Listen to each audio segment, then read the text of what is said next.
Look how far we've come, all the things we've done. Did it all with love, beauty from the bottom up.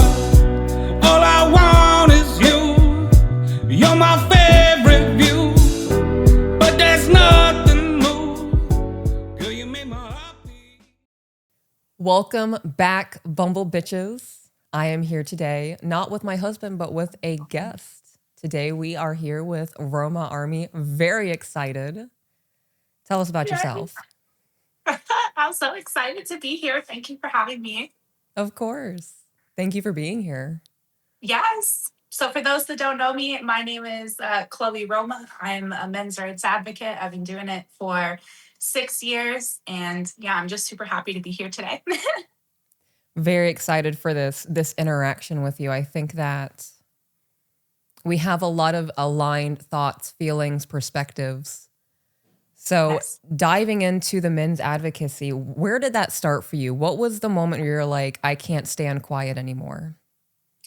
Oh, probably when I joined social media because I never grew up on social media. I didn't really have it besides like a Facebook page. So when I was 19 and I went on social media, I was, especially TikTok, I was instantly exposed to all of this like I hate men rhetoric in 2019. It was a trending hashtag kill all men. And I was like, oh, and I just thought that that was super messed up. So I just started to respond to videos on TikTok of this hate that I was seeing, and it just took off from there, really. I believe that. I had not heard of that in 2019. Hearing that hashtag's absolutely insane. Can't believe that Yeah. took off and got gravity behind it. hmm I can't imagine the almost culture shock of going from being on Facebook, interacting with people that you may know or like friends of friends, and then all of a sudden, the cesspool. It was definitely a culture shock for me because yeah, just not growing up on social media and not knowing that that existed in the world, especially in America. America is like, I don't know what you guys have in your water, but there is a lot of miserable people up there.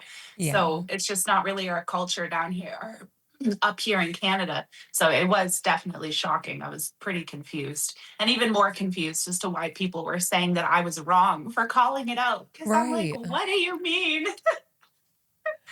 Definitely one of those like hive mind gaslight moments Yes. to make you question totally. yourself. Yeah. So growing up, what was the, let's say, example of what a men's role is, how they are as, I view men as women as different species. We are all humanity, but we are very much different in our roles, in my mind, our divine purposes in being here. hmm So when you saw all these things and you had that adverse reaction and you felt the need to stand up for men, growing up, how was that laid out for you to have such a strong reaction? Well, I've talked about this a few times. I was adopted to Canada in 1999 at 2 years old. And, the woman that adopted me to Canada was quite mentally unwell. And so, long story short, she was quite abusive and quite neglectful to me and my other siblings who were biological to her. And she was a very strong, like, domineering type woman, and my dad worked all the time and really put in effort to the kids. He was really loving, not abusive or anything. But it just, I watched him get like belittled and yelled at all the time, and he worked all the time. He was a mechanical engineer, so was never home. And then, when they would fight, when he would try to stick up for his children, my mom just went straight to I'm their mother. These are my kids. They're not your kids. And really there was a lot of, I think, psychological and emotional abuse that she committed to him as well.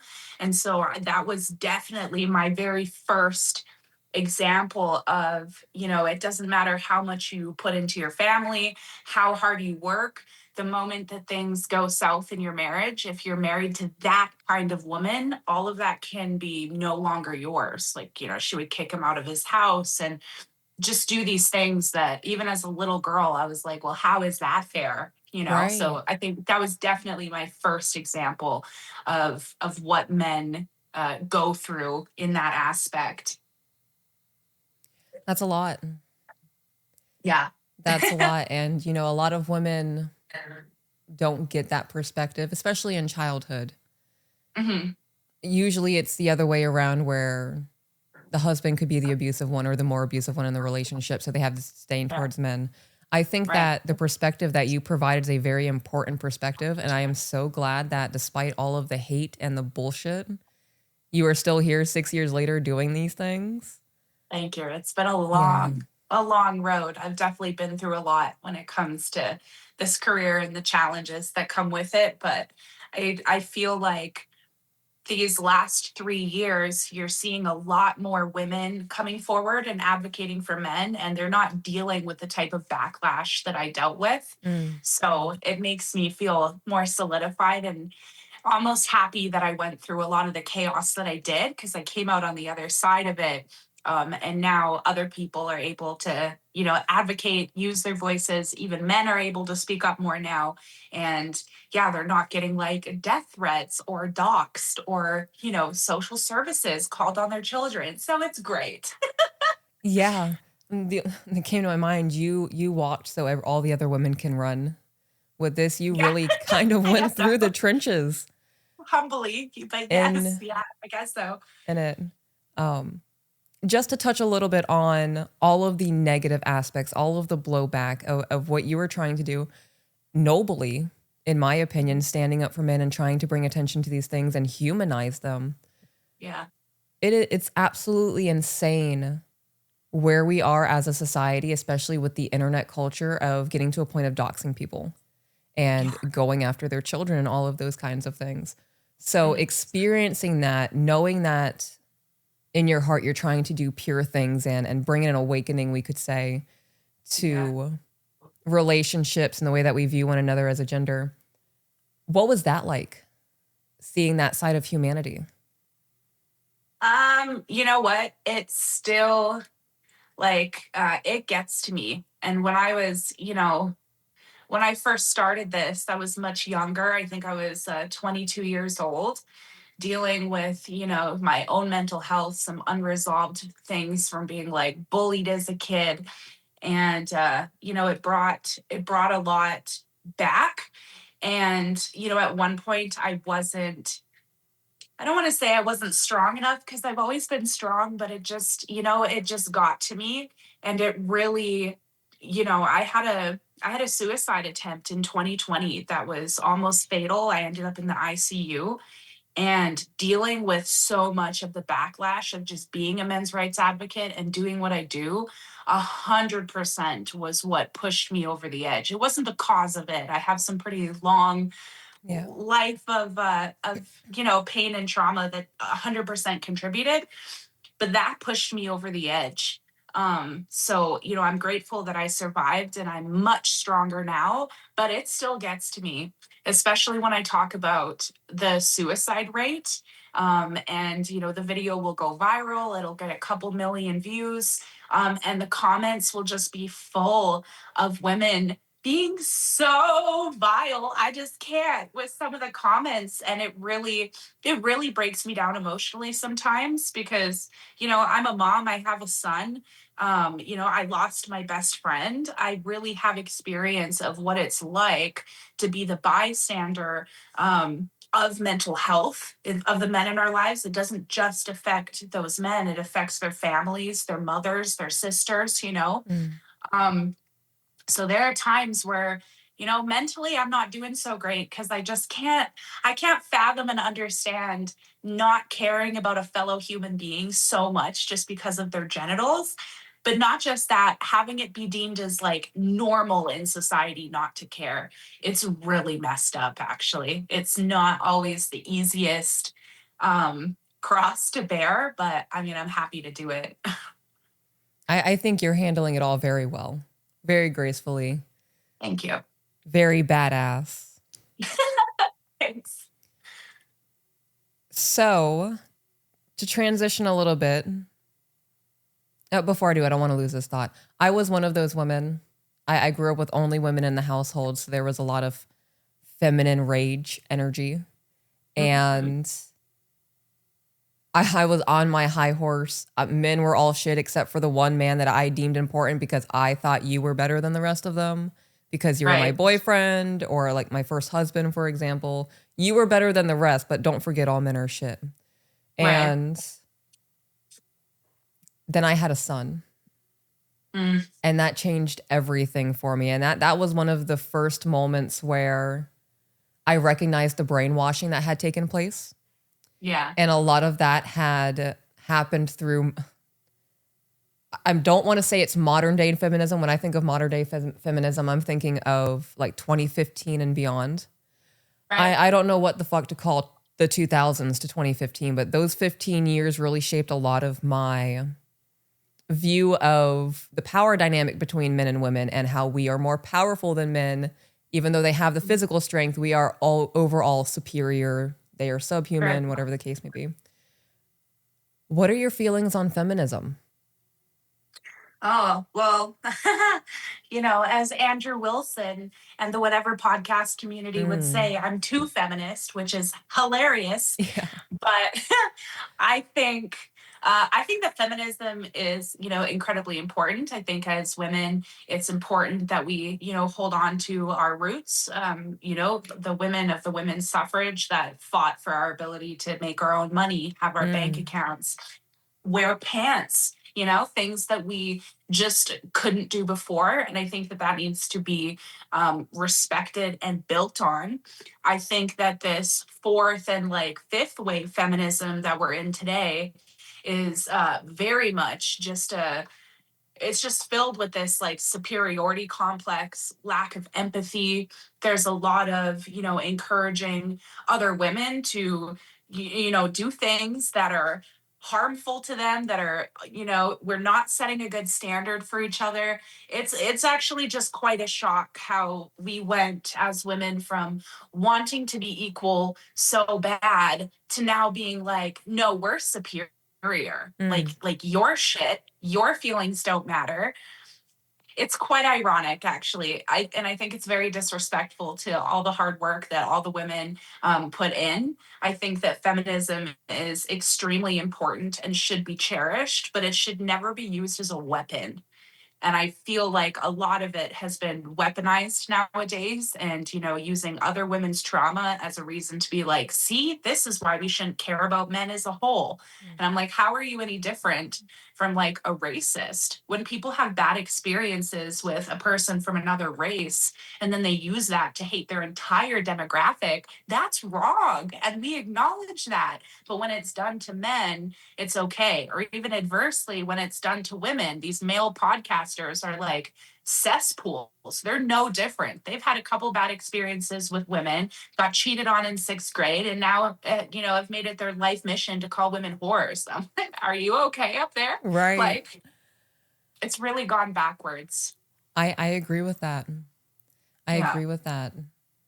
Looking at women's oppression that is still happening across the world, I believe, as you commented on earlier, looking down at America and kind of seeing what we have going on, there's a lot going on here. And it is I can feel a shift happening, but it's not happening fast enough for my liking in it. There is this overwhelming victimhood that I'm seeing in America that I agree that we are taking on other women's trauma that may have happened 10, 15, 20, 40, 50 years ago. Great grandma happened something and now fuck all men and trickle down generational trauma. I agree. It's all very messed up. And I also agree with the statement that we are dishonoring the women who put up the massive fights and the brunt of all of it. I can't even imagine. We hear the history, we read the textbooks, all of those kinds of things. But I couldn't imagine being a woman fighting for the right to be able to divorce my husband because he hits me. Literally. Yeah. That's right? where we come from. Yeah. And then going in front of other men and trying to plead my case, but these men also hit their wives. And now Right. it's going to get back to my husband, and it's a whole, and this is still happening in like Yemen. Yeah, of course. It Yeah. it absolutely baffles me, the Dunning-Kruger effects coming to my mind. Learn a little Yeah. bit, feel like you know everything, and then there's a massive fall off and a drop. And I think we're Yeah. teetering right on that drop and fall off of women in America. A vast majority of women in America are waking up and recognizing that we really don't have it that bad here. Yeah. Yeah. We need to, I think, um, as Western women, I think that we need to use, our voice, our power as a way to advocate and speak for women who are in other parts of the world that maybe isn't so progressive, rather than, fixating on, it's not perfect for women here yet. And it's not. We definitely still have our issues. But chanting kill all men is not going to help the girls in, Muslim countries that are getting married off at 9 years old, or the Christian girls in Africa who can't go to school and are getting persecuted just because they're Christian. Like we need to put our energy where it matters. Yeah. If we're going to be superior, we need to act superior. Yes. And to touch on all of the things that we just discussed, there are people who willingly live with blindfolds on. Yeah. Who don't want to see those things happening in the world. And I believe that's just as worse as seeing it and choosing to not acknowledge it. Yeah. To not even turning a face blind it. eye. Right? Yeah. Yeah, I agree. So leaning into there has been a gender wars I believe are never going to end. And touching on men's advocacy and women's feminism and the way it's kind of evolved a little bit, do you think that women are necessary in men's advocated spaces, not just for men to benefit, but for also women to see the extreme stances that are taking place against men? Absolutely. Women are 100% crucial. Just like, as women and as feminists, we need men on our side.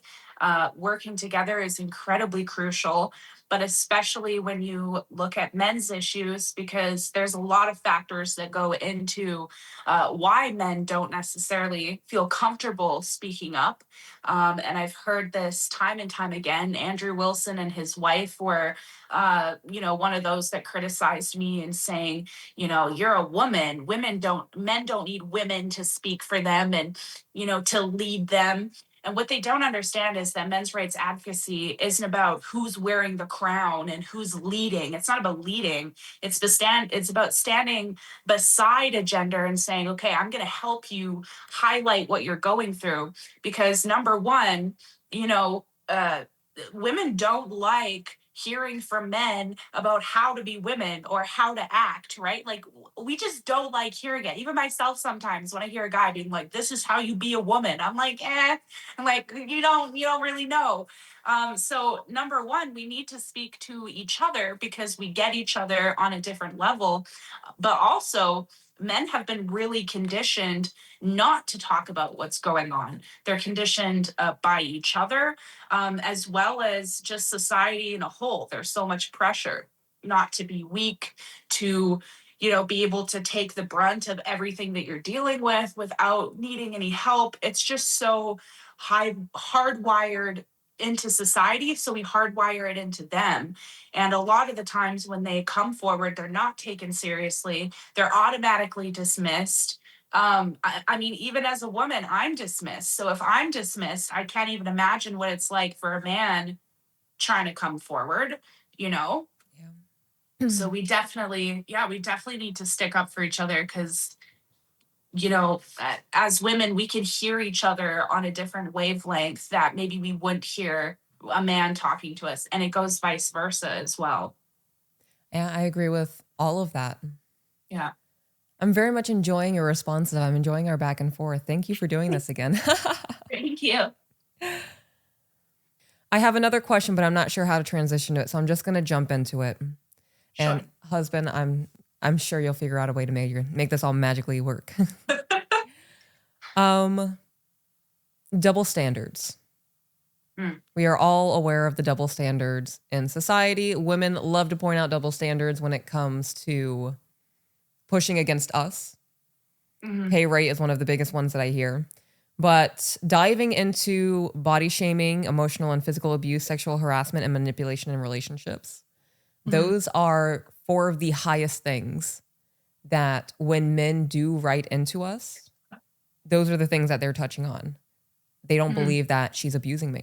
They don't believe that she's pulling strings behind the back, that she's gaslighting me, that she may have higher narcissistic tendencies. Body shaming to men is comedy. Literally, yeah. For women, we know that that's treacherous waters and we don't touch it. Right.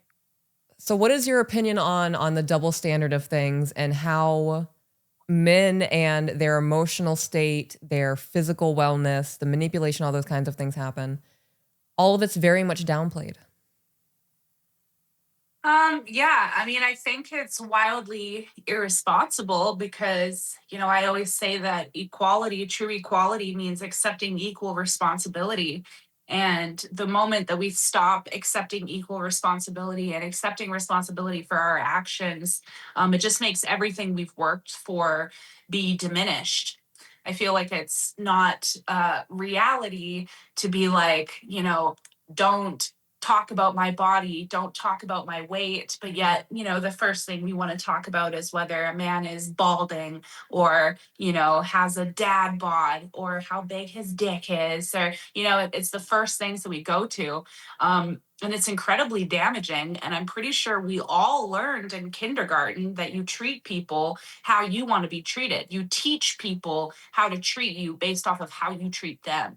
So if we continue, with these double standards, not calling it out, not respecting the fact that it exists, we're just setting ourselves back, because then people are going to look at us and be like, well, why should I care about body shaming you when you don't care about body shaming me? Like, we're literally just going to set ourselves so far back if we haven't already. Now, I agree with you. I think that there is a switch that's happening. I too don't feel like it's happening fast enough, but it's happening. Yeah.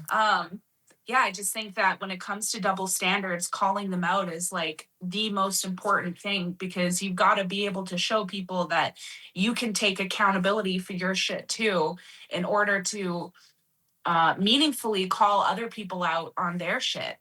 Like, hypocrisy it's the one way to destroy your own argument, Very easily, yes. Yeah. So touching on how important it is for women to be in these spaces advocating for men and knowing that we are simultaneously, not all of us, but there are women on our team who are simultaneously psychologically, physically hurting men. I believe the two most important feminine roles in a man's life is first going to be his mother, and then it's going to be his wife. Yeah. And they are two different roles, two very vastly different roles. I believe that men first seek approval, appreciation, self-worth, all of those kinds of things from their mother. And then as they grow into adulthood and then they find a wife and get married, those things are now derived from her, but in a manner that is balancing the masculine and feminine versus leaning on the mother nurturing aspect of the mom. Right. I have seen so many TikToks of wives openly shaming their husbands, posting embarrassing clips. Yeah. How important do you believe the role of the wife is in a marriage when it comes to what you do with men's advocacy? Oh man, that's a really good question. I've never been asked that question before. That's a good one. Yeah, I think it's incredibly. Let me think about that for a second. I think it's really important to keep these things in mind when you are like nurturing your relationship with your husband, just as much as it's important for husbands to keep in mind of, you know, the social pressures, maybe the past traumas, things that their wife goes through as a way to support her. And when I talk about this, I get quite an adverse reaction a lot of the times. And I'm told, like, well, you know, we don't want to coddle men. We don't want to coddle our husbands. I'm not his mother, and blah, blah, blah. But what I've learned is exactly what you said, that, you know, when we're kids, how we learn to love, we learn that by what we're taught. And so a lot of men, you know, my partner, for example, didn't always have, you know, the best relationship with his mom. He loves his mom dearly, but there's some issues there. And when it comes to our relationship, I've learned that, you know, part of my role is to kind of help correct the things that he's learned to believe about himself through his relationship with his mother. And, you know, I love his mother. It's not to say anything bad about her. Um, However, there are some self-worth things where if you're not, you know, constantly validated or feel that emotional closeness to your mother, there's a lot of issues that men will grow up and have. They'll have deep feelings of worthlessness and ability to talk about their emotions. If they were never validated, then that comes into play where they don't know how to communicate. They don't know how to advocate for themselves in their lives or their marriage. So it becomes our role in a way to pay attention to our husbands, I feel like, and see, okay, you know, this is his past. This is what's impacting this. This is where other people did him wrong. Now it's my job to show him that it doesn't have to be that way, teach him a different way. And the only way that we can do that is by understanding men's perspectives. You know, it's just incredibly important in being able to support our partners, whether you're a man or a woman, being able to look at, okay, these are the factors that have played in my partner's stress and their emotional state. How can I fix this? How can I change that? And for some reason, when we're talking about a husband nurturing those things in his wife, it's accepted. But when we talk about women nurturing those things in their husbands, it's called like coddling. And that has never really made any sense to me because it's literally our role. Like, why would you not? If you love your husband, why would you not want to look at the negative experiences he's had and try to help rewire his brain a little bit? Yeah, I just feel like that's common sense. I don't know. I agree. I agree with everything you just said. I think you laid that out very beautifully. And in my healed perspective now, I agree. It's an equivalent exchange. Yeah. Everything in life is a transaction. And whether people want to acknowledge it or not, marriage is a lifelong transaction. Mm-hmm. And the things that we feed into one another matters. When I was young, had very high narcissistic traits. I had unchecked borderline personality. It is now very checked, very Yeah. reeled in. I was a mess, and borderline personality disorder and narcissistic personality disorder bleed lines a lot. Yeah. And I did believe that I deserved all of the love and the affection and the caring from the man because I'm a woman, I'm a princess, I deserve to be doted on. And in flip, subhuman really is the term that comes to my mind when I think about the way that I used to process how I felt about men. Mm-hmm. And I hate to say this, I believe that due to social media, and it also could be the algorithm of things, and we just get a little pocket of sour, and then that Right. moves on, and then overall things are getting better. But I feel like that mindset that I once had 10, 15 years ago, even though we are on an I might be making this word up,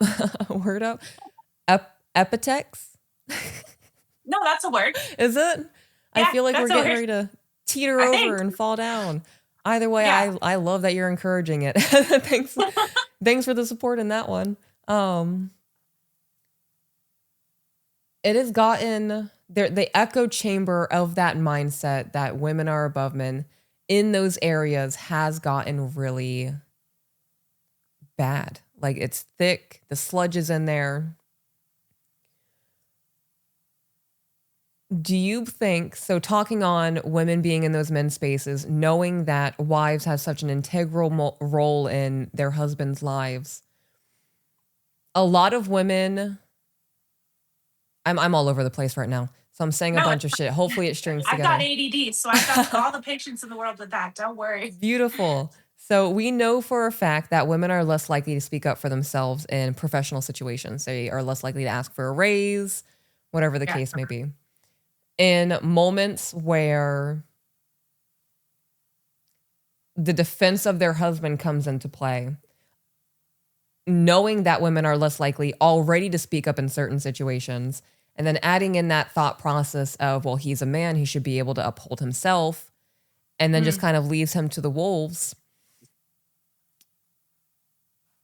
Do you think women speaking up more may get to those women who are stuck in that echo chamber of Yes. men are subhuman, all of those kinds of things? What kind of conversations do you think women who want to start entering into this sphere and looking out for not just their husbands, but maybe their husbands' brothers or even their own sons, what are some conversations they should start initiating?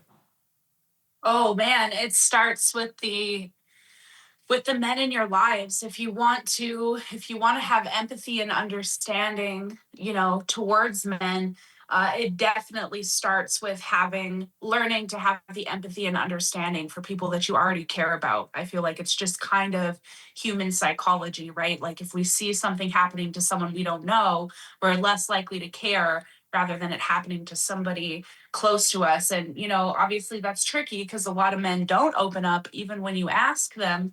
But if you can, get some perspective, whether it's from male friends, from, your partner, from your brother, from your dad, it really just kind of starts with that conversation of like, what do you go through? What do you deal with? What's something that, plagues you when you sleep at night? Starting That's really all where it starts, I think, because that's just where it started for me, was being around men and not even having to ask those questions because it didn't really occur to me. It was just something that I gradually learned. And so um I have found I've gotten emails and comments many times over the years, from women who have said, these were my perspectives. Like, I really was like a man hater. And, you helped me kind of open my eyes a little bit and see that, what I was doing was wrong and it was jaded. And I so appreciate those comments because it makes me feel like I'm making a real difference in this world. But it 100% starts with just trying to understand the men around you and getting their perspective. If your husband says, I'm afraid that, what if I can't provide everything that I'm providing? Will you look at me differently? Will you stop loving me? Like, that's a pretty deep thought, right? So even hearing something like that from our partner puts into perspective, oh my God, if my man's feeling like this is the pressure that other men are dealing with. And we don't, as women, we're not necessarily raised to think about that. Boys are raised, I feel like, to have girls in like the forefront of their mind, right? Like, don't, I have a son and I'm going to teach him 100%. Like, you don't call women the B word. You don't, practice any locker room talk in front of women or with your buddies. Like, we just don't treat women like that. His dad is very on board as well. But we spend so much time teaching our daughters kind of how to protect themselves and what to expect from men.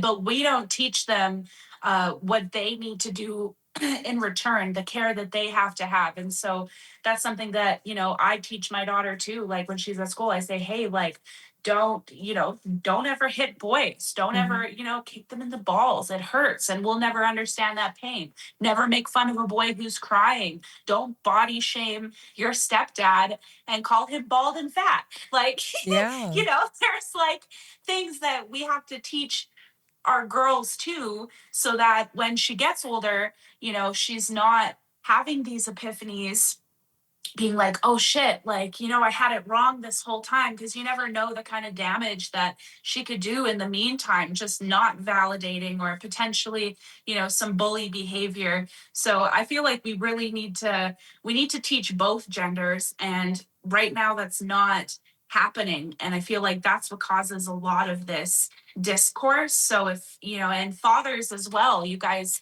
need to open up to your children, open up to your son, open up to your daughter, and, you know, kind of give them the perspective as well. And it's not, you know, again, when I talk about this, a lot of women are like, well, you know, why would you teach your daughter that? You're just, somebody said, I'm just grooming my daughter to be abused by men, but because I'm teaching her to like care. It was crazy. That was one of the wildest comments I think I've ever gotten. But there is this perspective that the moment you try to teach women or little girls a male perspective, that you're just like oppressing them, weakening them, which never made any sense to me. But that's a sure way to go downhill fast. We're never going to make progress if that's what we're convincing girls, that caring is like weakness. Right. I agree.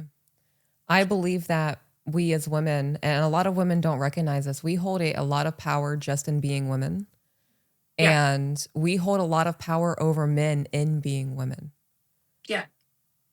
There is, in my mind, a lot of subconscious trust and dependency in men on women because of what we can provide emotionally and spiritually for them. Mm-hmm. And that being severed or disconnected, in my mind, is like being, you're now stuck in the Arctic. Yeah. Nighttime, you don't have a fire, you're by yourself. Hopefully you make it until the morning. Right.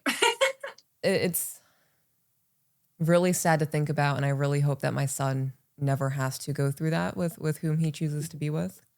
Yeah. And a lot of women fall into that mindset of, well, I'm not going to help him with anything.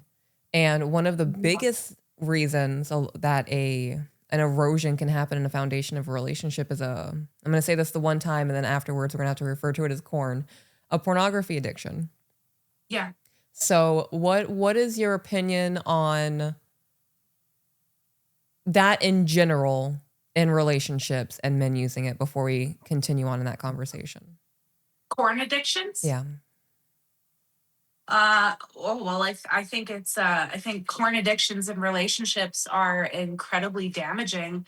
I've seen, you know, I have a close friend whose husband is actually dealing with one of those addictions. He was like a Mormon, I think, or not Mormon. It was that religion that's like, they're like off the map, and they don't you know, involve themselves with social media or electronics. I Mennonites? can't remember. Huh? Mennonites? Mennonite? Maybe Okay. it's something like that. Yeah. I can't remember, but it's one of those like, you know, pretty extreme. Amish. Sorry, Okay. Amish. So when he left his like Amish culture, you know, he got exposed to a lot of things that he wasn't exposed to before. And porn addiction, you know, that came very heavy for him, as it does many men that actually leave those types of religious groups. They get exposed to social media and all these things.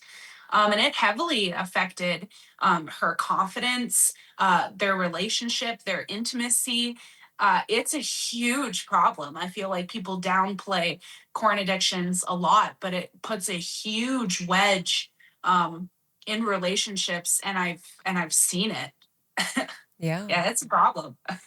100%. That is one of the biggest hurts that I hear from women, not just on the podcast, but in general, being shouted into the void of the internet, that men can't be trusted. Once a cheater, always a cheater. People are now using AI and are creating chat robots to have this interaction with instead of going to pornography websites. It's a whole thing.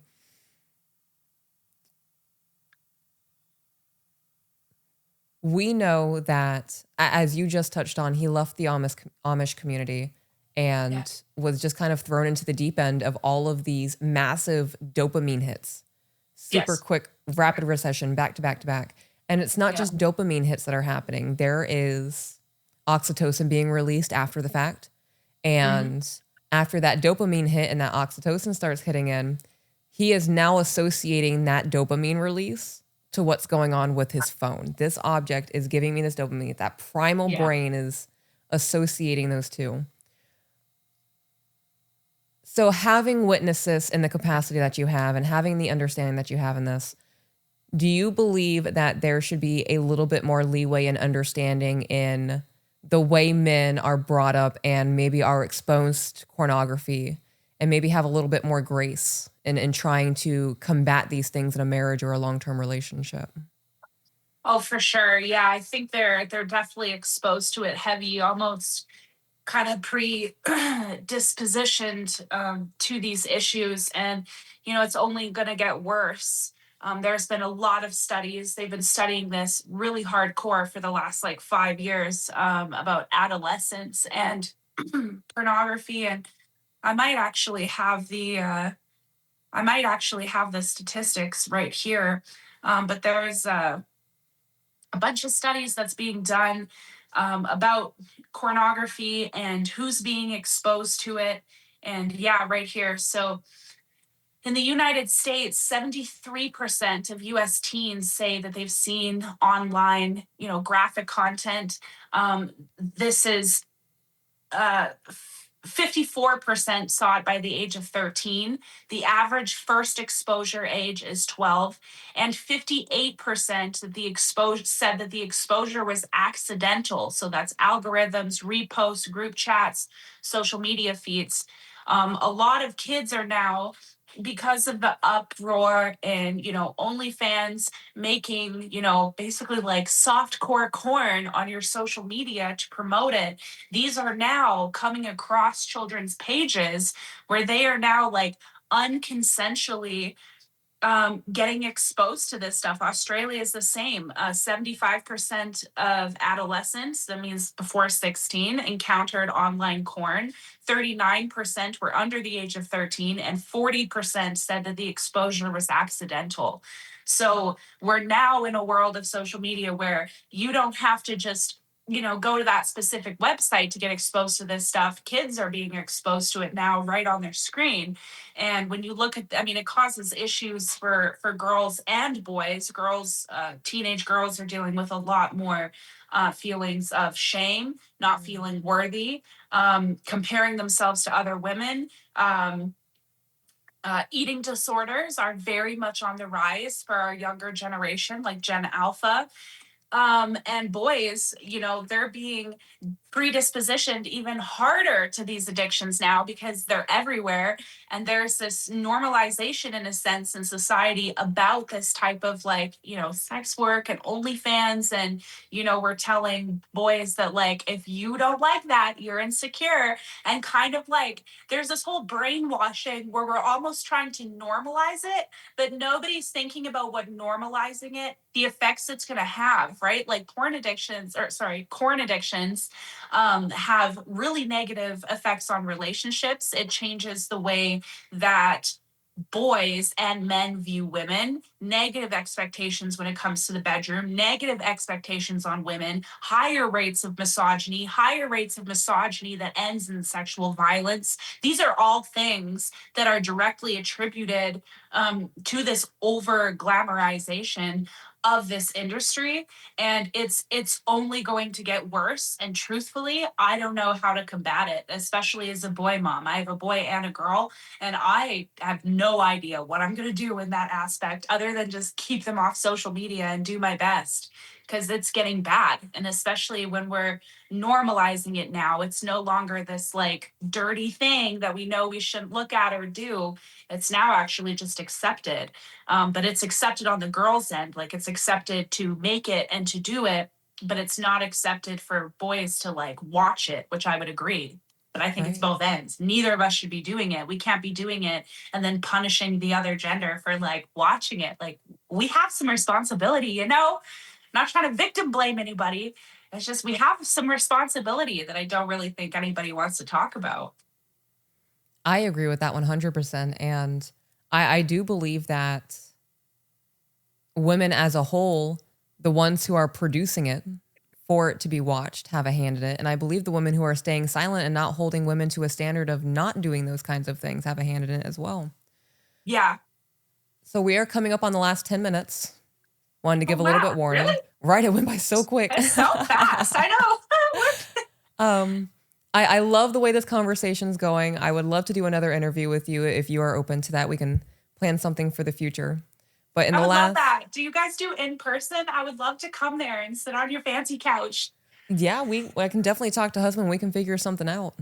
Yeah, I would love to. I would love to fly down there. Like, I'll cover the costs. I don't expect you guys to, but yeah, I would love to. I think it'd be so cool. Yeah, that would be dope. I think that I'm all about energy exchanges and in-person interaction, so I'm on board. Okay. In the last 10 minutes, what are any final thoughts, any final messages that you would like to send out to the To Be Better community and beyond? Yeah, I mean, I just really appreciate what you guys do. I appreciate that you guys have created your own safe space for men. I see men coming forward to you guys all the time asking for advice, on how they can express themselves better to their wives. I even see wives, like that one video that your husband and you did where a wife was, I think she was asking how to support her husband when her husband is saying like negative self thoughts things to himself. And I just think it's really important. And, anybody, especially any man that comes forward and seeks help, whether it's anonymously or, through podcast platforms, I just want to, commend you because it starts with you.